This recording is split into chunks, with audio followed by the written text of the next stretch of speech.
kepada Allah Subhanahu wa Ta'ala yang telah memberikan rahmat dan taufiknya, sehingga kita dapat berkumpul di tempat ini dengan keadaan sehat walafiat. Amin. Kedua, salawat dan salam semoga tetap tercurahkan kepada junjungan kita Nabi besar Muhammad Sallallahu Alaihi Wasallam yang telah menunjukkan kita kepada jalan yang benar, yakni agama Islam. Hadirin, saya percaya yang hadir di sini adalah orang saleh dan salehah. Kenapa saya bicara seperti ini? Karena ketika saya di depan dan melihat para hadirin, wajahnya bu gurunya cantik-cantik, kak gurunya ganteng-ganteng, undangan cantik-cantik dan ganteng-ganteng. Tapi yang jelas, mudah-mudahan kita semua menjadi orang beriman dan bertakwa dan menjadi ahli-ahli surganya Allah Subhanahu wa Ta'ala. Amin amin mujibah syairin. Hadirin yang dirahmati Allah, jamaah, oh jamaah, alhamdulillah. Bapak kedengeran? Ayo sekali lagi, jamaah, oh jamaah, alhamdulillah. Sebagaimana kita tahu, Nabi Muhammad SAW dilahirkan di kota Mekah pada tanggal 12 Rabiul Awal tahun Fil. Tahu nggak apa artinya Fil? Ayo, siapa yang tahu ya? Ya, Fil itu artinya gajah.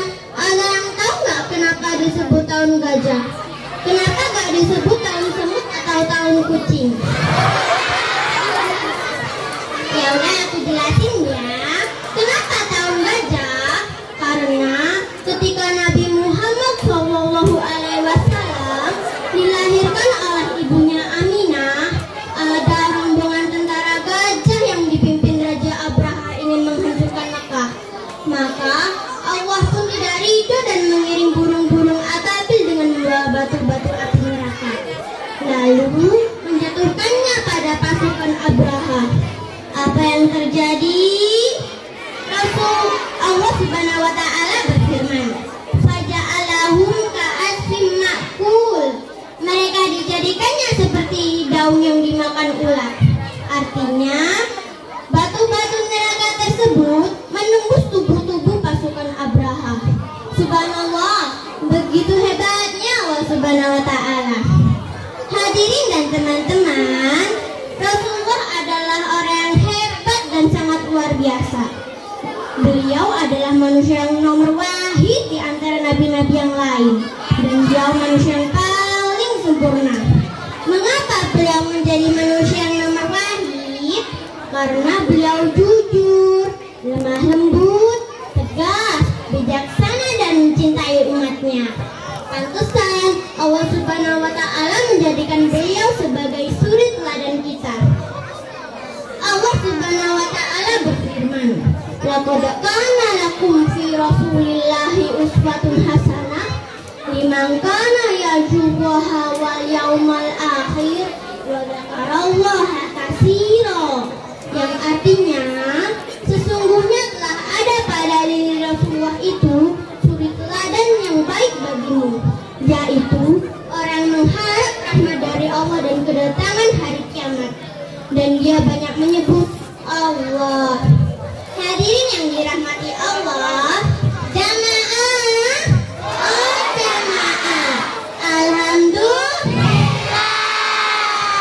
Rasulullah adalah orang yang adil dan bijaksana.